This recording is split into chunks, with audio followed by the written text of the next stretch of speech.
القرآن المجيد في شان حبيبه صلى الله عليه وسلم إن الله وملائكته يصلون على النبي يا أيها الذين آمنوا صلوا عليه وسلموا تسليما اللهم صل على سيدنا ومولانا محمد وعلى آله وصحبه وبارك وسلم وصل عليه۔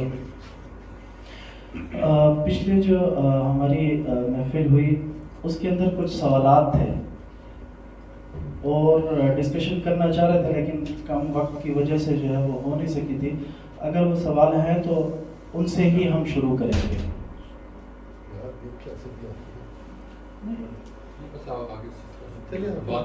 چلیں، تو یہ جو الف دے مکھڑے تے میم دا گھونگھٹ ہے، یہ سارا کا سارا یہی راز ہے کہ اللہ تعالیٰ نے آقا کریم صلی اللہ علیہ وسلم کو اپنے نور سے خلق فرمایا۔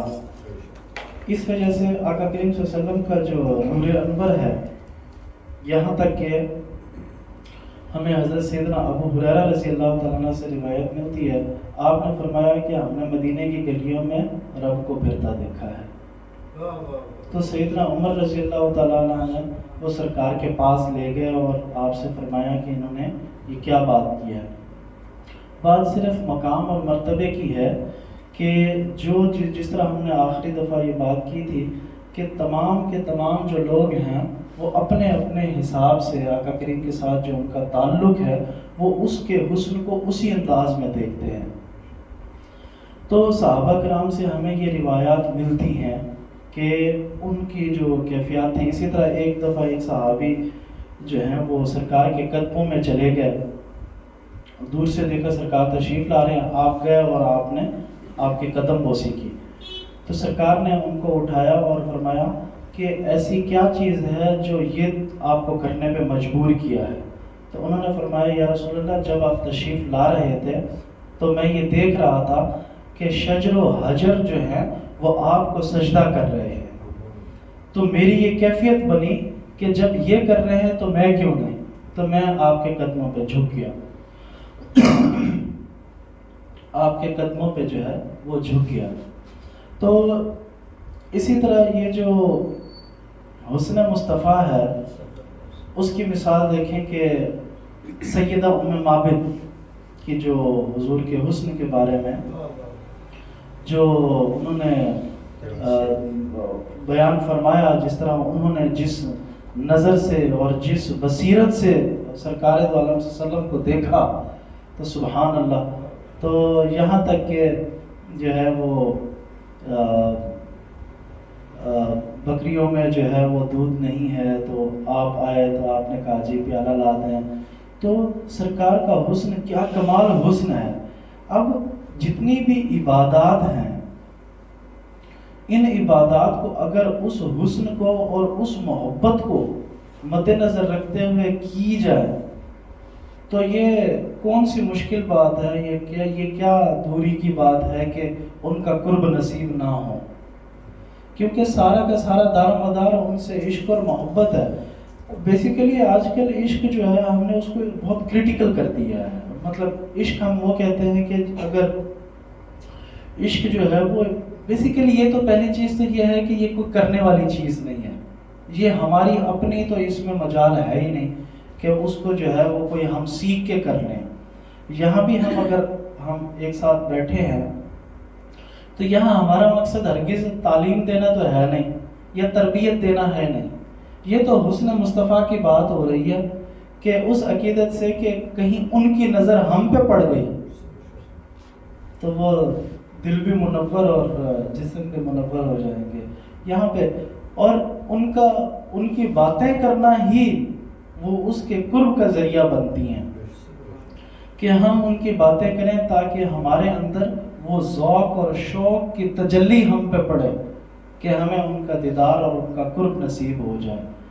بات یہ ہے کہ اللہ تعالیٰ جو ہے، اللہ تعالیٰ کی ذات محسوس تو ہوتی ہے لیکن اس کا دیدار محال ہے، لیکن اگر دیدار مصطفیٰ نصیب ہو جائے تو پھر وہ عاشق کہہ اٹھتا ہے کہ مجھے تو سارا کچھ ہی مل گیا، میرا تو سارا کچھ یہیں پہ تھا۔ جتنے بزرگان دین ہیں ایون کہ حضرت مولانا عبد الرحمن جامی رحمۃ اللہ علیہ کا عشق دیکھے. فرماتے ہیں جب تشریف لائے تو حج پہ تو فرمایا کہ میں سرکار کے روضے پہ جانا چاہتا ہوں، تو منع کر دیا گیا کہ آپ نہیں، ان کو روک دیا جائے. لکھا کیا تنم فرسودہ جا پارا ز ہجراں یا رسول اللہ، یا رسول اللہ آپ کے ہجر میں میری جان پارا پارا ہو گئی ہے، اب میں آپ کے روض انور پہ آنا چاہتا ہوں. تو فرمایا کہ ان سے مختصر یہ کہ وہ واپس وہاں چلے جائیں، ہم ان سے وہیں پہ آ کے ملاقات کر دیں گے. پھر حضرت سید احمد کبیر الرفاعی رضی اللہ تعالیٰ آپ کی یہ شان کہ آپ روزہ انور پہ حاضر ہوئے، اور اس وقت تاریخ کی کتب میں لکھا ہے کہ اس وقت سرکار سیدنا غوث پاک شیخ عبدالقادر جیلانی رضی اللہ تعالیٰ عنہ آپ بھی اس وقت مدینہ شریف میں مسجد نبوی شریف میں موجود تھے، اور آپ نے جو ہے وہ سیدنا احمد کبیر الرفاعی رضی اللہ تعالیٰ جب روزہ رسول پہ پہنچے تو آپ نے فرمایا السلام علیکم یا جدی، آپ نے فرمایا وعلیکم السلام یا ابنی، سلام کا جواب دیتے ہیں. تو فرمایا یا رسول اللہ آپ کا بیٹا بہت دور سے آیا ہے، آپ کے دست بوسی چاہتا ہے.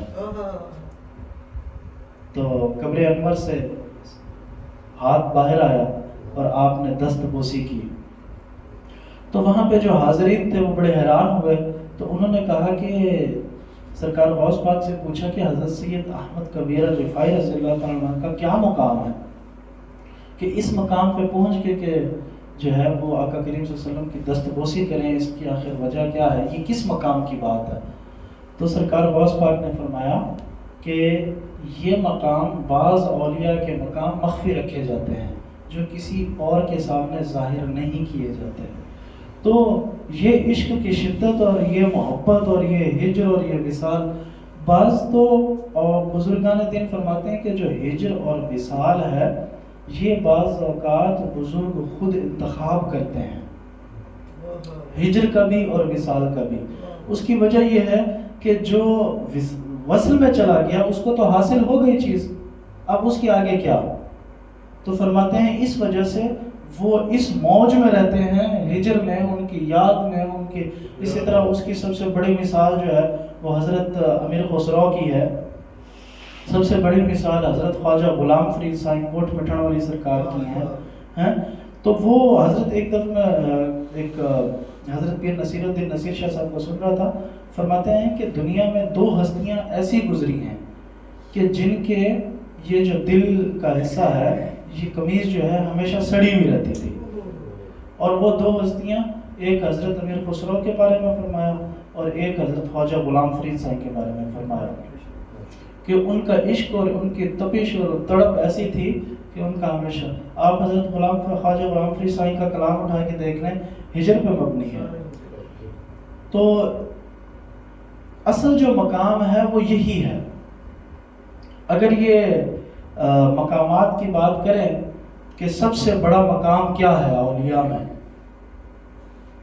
اگر میں آپ سب سے سوال کروں کہ اولیاء میں سب سے بڑا مقام کیا ہے، تو آپ کا جواب ہوگا کہ جی غوث ہیں، کتب ہیں، ابدال ہیں، اتنے بڑے بڑے مقام ہیں.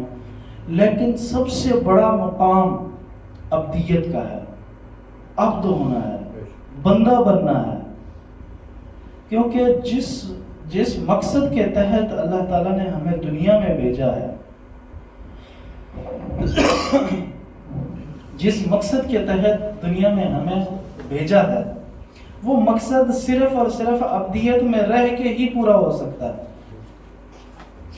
اسی میں ہی اطاعت ہے، اسی میں ہی محبت ہے، اسی میں ہی جنون ہے، اسی میں ہی عشق ہے، اسی کے اندر ہی سارا کچھ سمایا ہوا ہے. کیوں؟ اس مقام پہ آ کے ہی بندہ جو ہے وہ کامل اور اکمل بنتا ہے.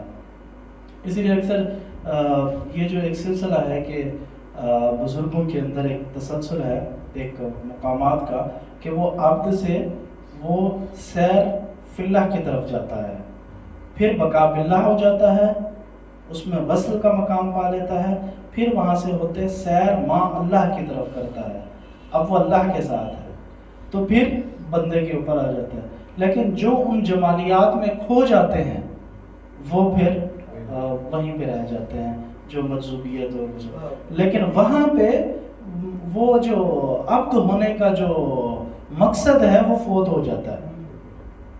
تو اس وجہ سے آپ دیکھیں کہ جتنا بھی اخلاص ہو گیا، محبت ہو گئی، یہ سارا کا سارا عبدیت میں ہی اس کو پرایا گیا ہے، اسی کے اندر آقا کو جہاں سے صلی اللہ علیہ وسلم معراج پر گئے، جی نے کہا محبوب بتائیے آپ کو کیا نوازیں، کیا پروٹوکول لگائیں؟ واہ سبحان اللہ۔ آپ نے کہا کہ میں آپ کا خاص بندہ بننا چاہتا ہوں، عبد بننا، عبد بننا چاہتا ہوں۔ اسی لیے اللہ تعالیٰ نے قرآن میں فرمایا بسم اللہ الرحمن الرحیم، فرمایا سبحان الذی اسری بعبدہ لیلا من المسجد الحرام الی المسجد الاقصی۔ وہاں پہ نہ کسی رسول کی بات ہوئی، نہ مرتبہ رسول کی بات ہوئی، نہ مقام نبی کی بات ہوئی، وہاں پہ عبدیت کی بات ہوئی۔ ہم اپنے اس لیے کامل اور اکمل جو عبد ہیں، الکامل الانسان جو ہیں، وہ آقا کریم صلی اللہ علیہ وسلم ہے۔ اب جب یہ ہم سفر طے کرتے ہیں عبدیت میں، آقا کریم صلی اللہ علیہ وسلم کے جتنے بھی اولیاء کرام ہیں، جیسے ہم مقامات فرماتے ہیں تصور شیخ کہتے ہیں جس کو ہم، پھر تصور شیخ سے آگے فنا فی الرسول ہے، فنا فی الشیخ ہے، فنا فی الرسول ہے، فنا فی اللہ ہے، بقاء باللہ ہے، اس کے آگے بھی کئی مقامات ہیں، یہاں تک کہ اب یہ کہنا تو بڑا آسان ہوتا ہے، لیکن فنا فی اللہ دیکھیں، فرماتے ہیں فنا فی اللہ ایک مقام ہے، لیکن ابھی بھی وہ کامل نہیں ہے، جس کو ہم فنا فی اللہ کہہ دیتے ہیں، وہ ابھی بھی کامل نہیں ہے جب تک کہ وہ فنا فی الفنا کے مقام سے نہ گزر جائے، فنا فی الفنا، پھر بقا بالبقا کے مقام سے نہ گزر جائے، کہ وہ اپنی ہستی کو مٹا دے۔ کیوں ایگزامپلز وغیرہ دینے مثالیں بھی سمجھائیں، فنا فی الفنا کیا ہے، بقا بالبقا کیا ہے؟ فنا فی الفنا میں دیکھیں، فنا میں یہ خیال باقی رہتا ہے کہ میں فنا ہو گیا ہوں، لیکن فنا فی الفنا میں یہ بھی خیال ختم ہو جاتا ہے کہ میں فنا ہو گیا، اپنا وجود ہی ختم ہو جاتا ہے۔ اس وجہ سے اولیاء کرام جس وقت ہم تصور شیخ کرتے ہیں یا ہم خلوت میں بیٹھتے ہیں، حضور کے تصور میں بیٹھتے ہیں، تو عین ممکن ہوتا ہے جب خیال کی انتہا اور پہ پہنچتے ہیں ہم، تو اس وقت اپنا وجود رہتا ہی نہیں ہے، کیونکہ اللہ اور میرے درمیان سب سے بڑا حجاب کیا ہے؟ سب سے بڑا حجاب میرا اپنا وجود ہے، اسی کو تو ختم کرنا ہے، اسی کو تو اس کے سامنے سے ہٹانا ہے کہ مجھے وہ آشنائی ملے، اس نور کے عرفان ملے، وہ نور نظر آئے، وہ محسوس ہو۔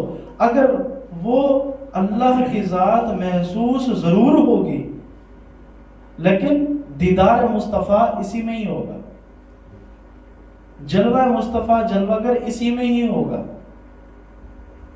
جس وقت آقا کریم صلی اللہ علیہ وسلم کی حدیث مبارکہ میں بھی آتا ہے کہ آپ فرماتے ہیں کہ ایک وقت ایسا ہوتا ہے کہ جس وقت کوئی بھی نہیں ہوتا، میں ہوتا ہوں اور میرا اللہ ہوتا ہے۔ یہ مقامات سرکار دو عالم صلی اللہ علیہ وسلم کے، سبحان اللہ، یہ بڑا ایک سینسٹیو سا ٹاپک ہے، اور الف دے مکھڑے تے میم دا گھونگٹ جڑا ہے، اس میم کا جو عرفان ہے، اس میم کی جو پہچان ہے اور اس الف کی جو پہچان ہے، سبحان اللہ، اس وجہ سے ہمارے کلمہ شریف میں سب سے پہلا جو ہے وہ لا دیا ہے نہیں۔ اب اس لا کے اندر نفی ہے، مکمل طریقے سے نفی ہے، اپنے وجود کی، اپنی ہستی کی، کیونکہ جس وقت یہ والا مکمل ہوتا ہے، اب دیکھیں ہم کہتے ہیں کہ سبحان اللہ، کلمہ شریف کے بعد مطلب ہم نے یہ معروف بات ہے، ہم نے سنی ہے کہ کلمہ شریف نفی اور اثبات ہے، پہلا نفی ہے پھر اثبات ہے۔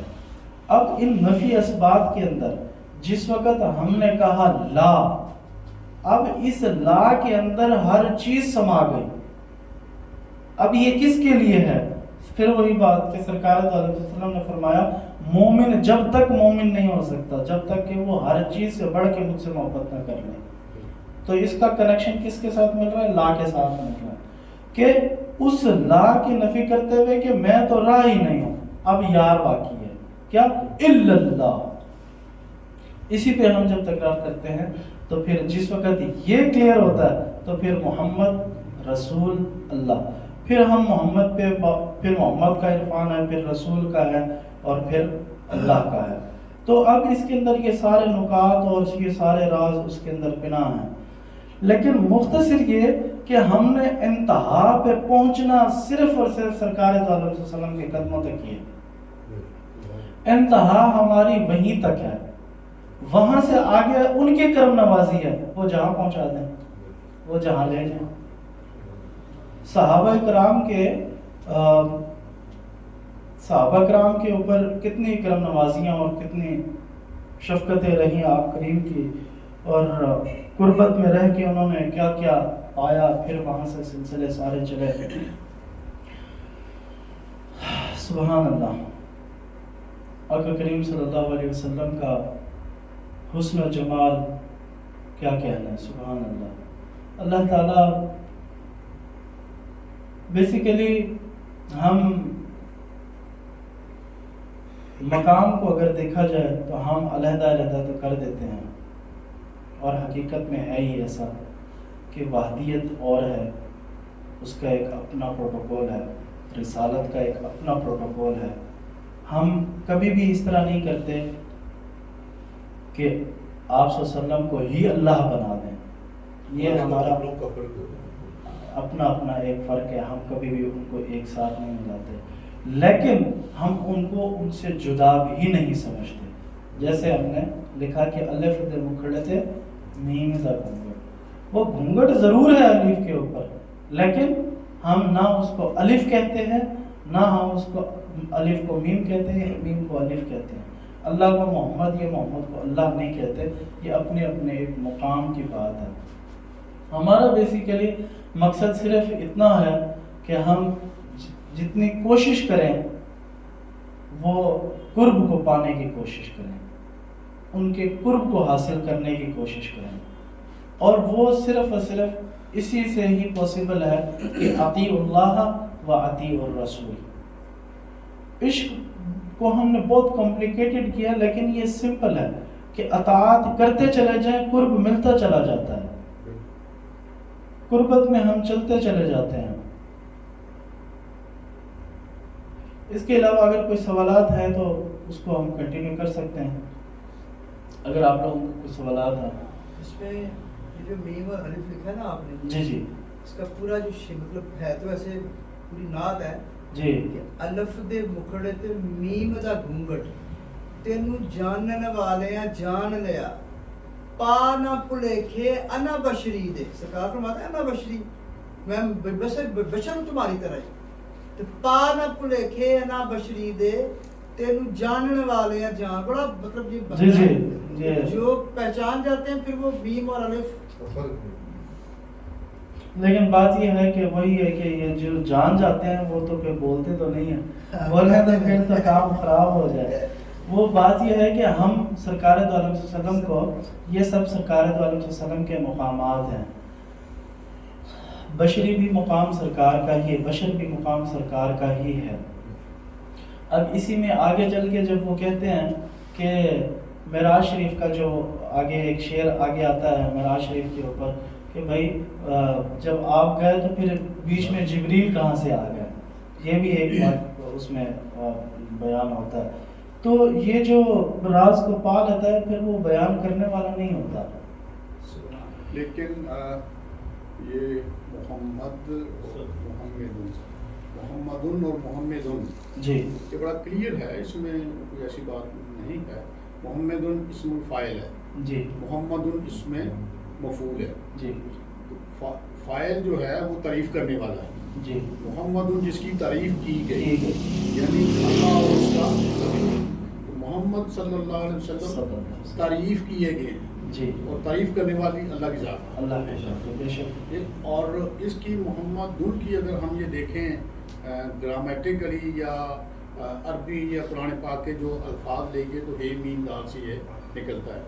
اور اس کے جو پیچھے سارے لے کے جائیں باب تفیل اور وہ سارے بندرانے کے بعد، تو اس سے ہمیں یہ پتہ چلتا ہے کہ یہ کسی بندے کا دماغی عقل کی بات نہیں ہے کہ جس نے یہ بنایا ہوگا اور یہ مطلب دونوں الفاظ وہاں پر آئے ہوں اللہ نہیں، اور یہ ایک خاص بیان آپ کہہ لیں کہ عقل کے جو ہے بالا تر ہے اور تخلیق کرنے والا ہے.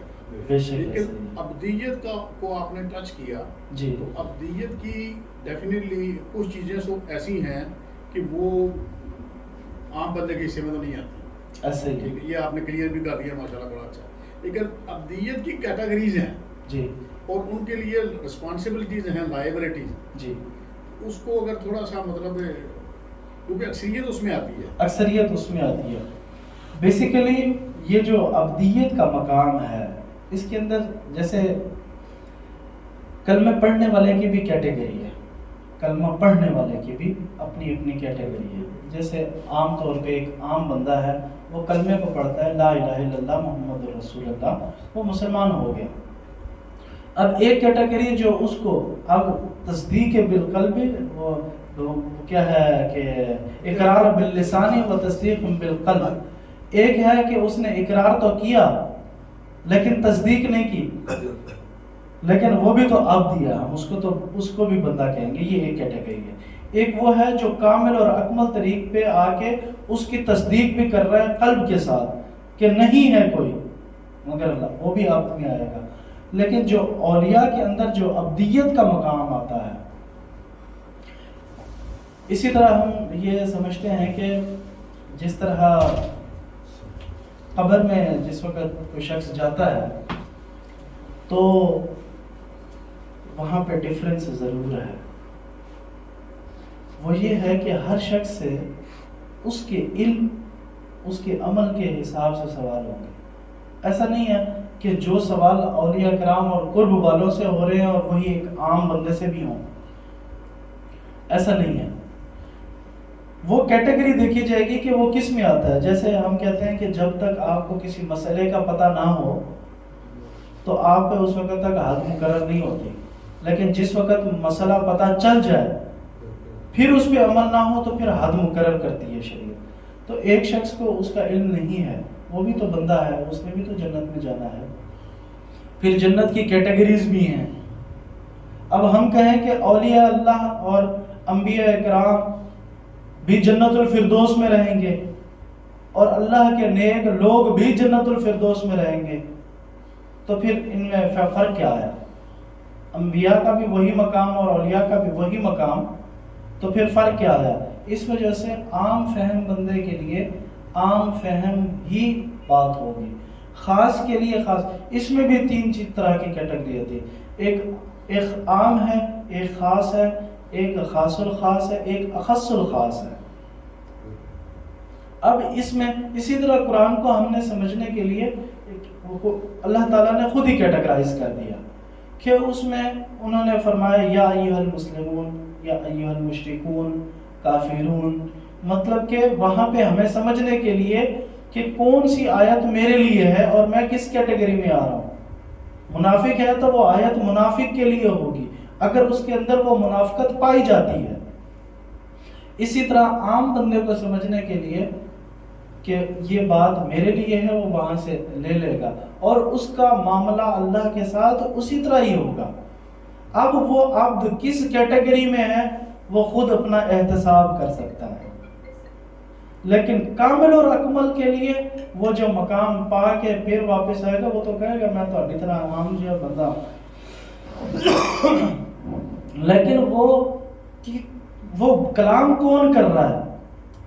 جیسے ہم اکثر کہتے ہیں کہ اللہ جو ہے آقا کریم صلی اللہ علیہ وسلم کی زبان مبارک سے اللہ کلام کرتا ہے، تو کس طرح ثابت کریں گے آپ؟ اور بات بھی حق ہے کہ ان کامل اور اکمل عبد میں اللہ بول رہا ہے. پھر وہی گہرائی میں جا کے پھر ہمیں تفصیل میں آنا پڑے گا. قرآن پاک میں بھی نا ان کے ہاتھ بن جاتے ہیں، ان کی بن جاتے ہیں، قرآن پاک میں ہے. بالکل یہ پھر اسی عبد میں ہی آئے گا، یہ اسی عبد کی کیٹیگری میں ہی آئے گا.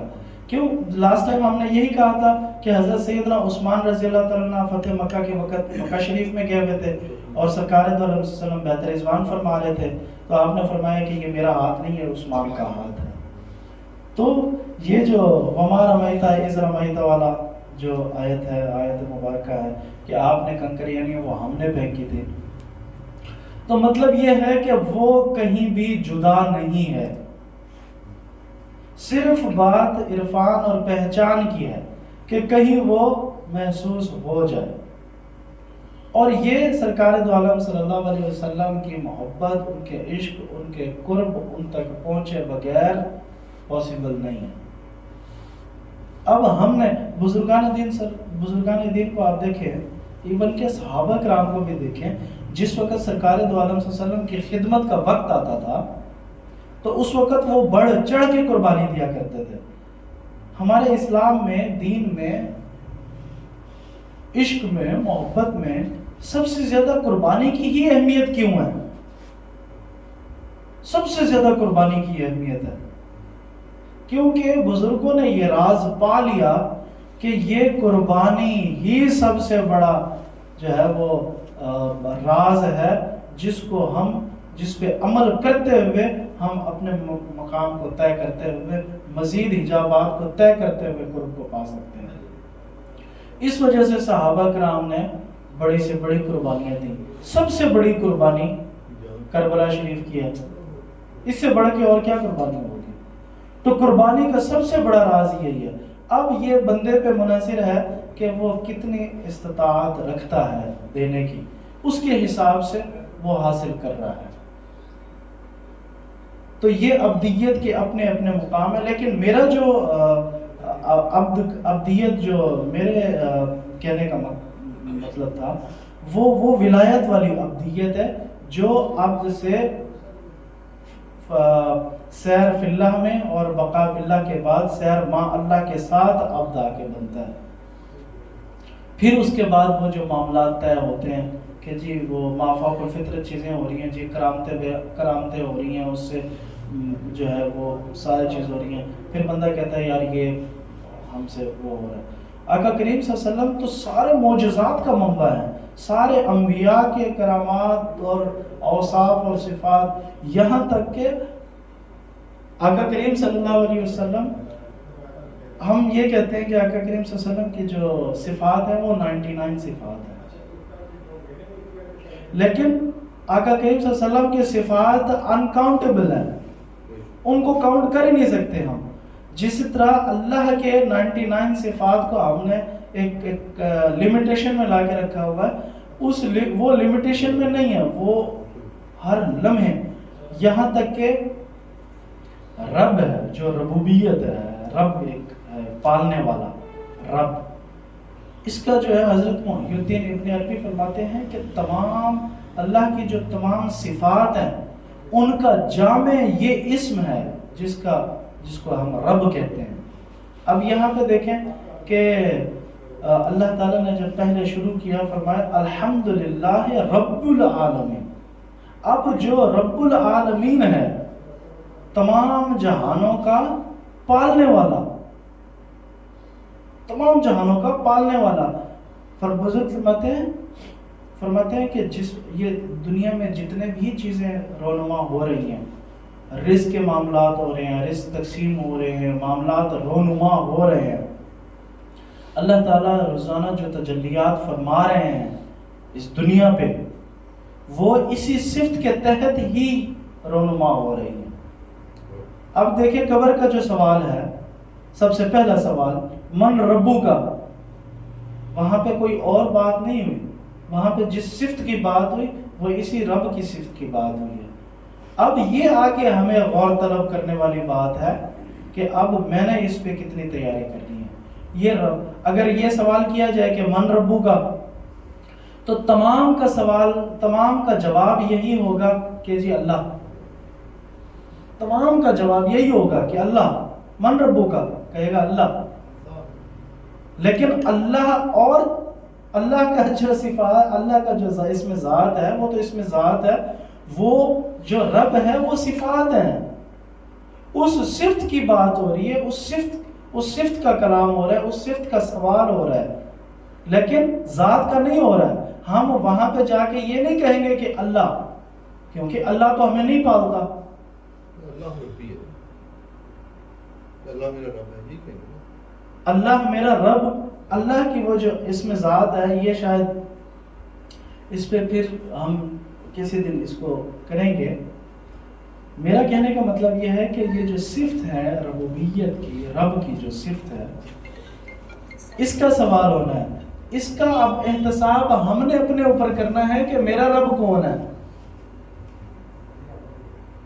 دنیا میں انسان جتنا غفلت میں ہے، جو اپنی مال اور دولت کو اپنا رب بنائے ہوئے ہیں، اور جتنا اس سے محبت اور قریب ہے، وہ تو وہی کہے گا جی میری دولت ہی میرا رب تھا.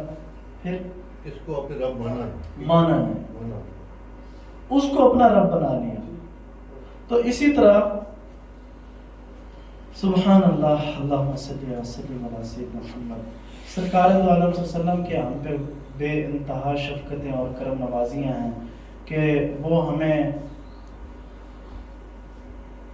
اپنے قرب میں رکھتے ہیں، اپنی شفقتوں میں رکھتے ہیں. اپنی مہربانیاں، ساری مہربانیاں ان سے ہیں.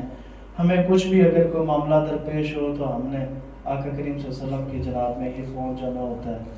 تو وہ جو حسن جمال ہے وہ منبع ہے آقا کریم صلی اللہ علیہ وسلم کا، اور اس سے آگے بڑھ کے اور کیا ہو کہ وہ جمال ہے اس ذات ہستی کا جمال کہ جن پہ 70,000 پردے ہوں، اور ان کے قرب کو طلب کرتے کرتے انسان کہاں سے کہاں پہنچ جاتا ہے. تو مقصد صرف سرکار دو عالم صلی اللہ علیہ وسلم کا جو ہے وہ حسن کی طلب ہے، تڑپ ہے، ان کا قرب ہے. باقی جو کنٹروورشل معاملات ہیں وہ تو آپ کے سامنے چلتے جاتے ہیں، لیکن یہ بہت سادہ ہے. صحابہ کرام کی زندگیاں آقا کریم کے قرب میں سادگی کے ساتھ گزری. بزرگوں کے حضرت سیدنا امام اعظم ابو حنیفہ کی زندگی دیکھ لیں آپ، جیلیں بھی کاٹی. حضرت امام شافعی کی زندگی دیکھ لیں، انہوں نے بھی جیلیں کاٹی. کتنے بزرگ شہید کر دیے گئے. ان کا کیا تھا کہ حضور کی محبت اور عشق کی بات کرتے تھے اور ان کے قرب کی بات کرتے تھے، ان کے قرب کی بات کرتے تھے. اس سادگی میں دیکھیں کہ انہوں نے کتنی مشقتیں کاٹی اور ہم تک یہ فیضان پہنچا، اور یہ قیامت تک چلتا رہے گا. آقا کریم صلی اللہ علیہ وسلم ہمیں اپنا قرب نصیب فرمائیں، اور تادم حیاتی ہم اور ہماری آل اولاد ان کے قرب میں رہے، ان کی شفقت اور محبتوں میں رہے. اور اللہ پاک میری زبان سے کلمت الحق جاری جو ہے وہ فرمائیں، اور ہم سب کو کلمت الحق سننے کی توفیق عطا فرمائیں. تو اس کے علاوہ اگر مطلب میرا بیسیکلی کیا تھا کہ میں نے پروفیسر صاحب سے بھی کہا تھا کہ مجھے بیسیکلی لیکچر نہیں دینا آتا، نہ مجھے آتا ہے، یہ پتہ نہیں، مطلب ایک سمپل صحیح بات ہے، مجھے نہیں آتا یہ چیزیں. میں نے پروفیسر صاحب سے عرض کی تھی محبت رضی اللہ تعالیٰ عنہ کا آپ نے شروع کی ہے. جی جی ہے ترجمے کے ساتھ ذرا ذہن میں ہے آپ کے؟ دیکھیں بڑی مزے کیا وہ بہت نیکسٹ انشاءاللہ تعالیٰ جو ہے وہ ایک ہی صحابی جنہوں نے سرکار کا حلیہ مبارک بیان کسی نے نہیں کیا، نہیں فرمایا، کسی نے نہیں کیا. انہوں نے یہاں سے شادی شروع کی تھا، تو ساتھ ملی ہوئی تھی، ناک مبارک، یہ دندان مبارک، کان مبارک، گردن، پھر ہاتھ مبارک، چلتی گئی ہیں وہ. ملاقات میں ایک ہی ان کی ہے جی، ایک ہی ملاقات، ایک ہی ملاقات. اس کا مطلب یہ ہے کہ اللہ پاک نے بابت ایک صحابیہ تھی سید ابو بابت جب ہجرت کے وقت گئے نا نبی پاک صلی اللہ علیہ وسلم، حضرت ابوبکر صدیق ساتھ تھے، تو کھانے پینے ذرا پیاس بھی لگی یار کہ تو پڑی ہے، تو گھر نظر آیا تو کہا وہ ذرا پکا دے گھر کھانا پینے، وہ نہ کیا، گھر میں تو کچھ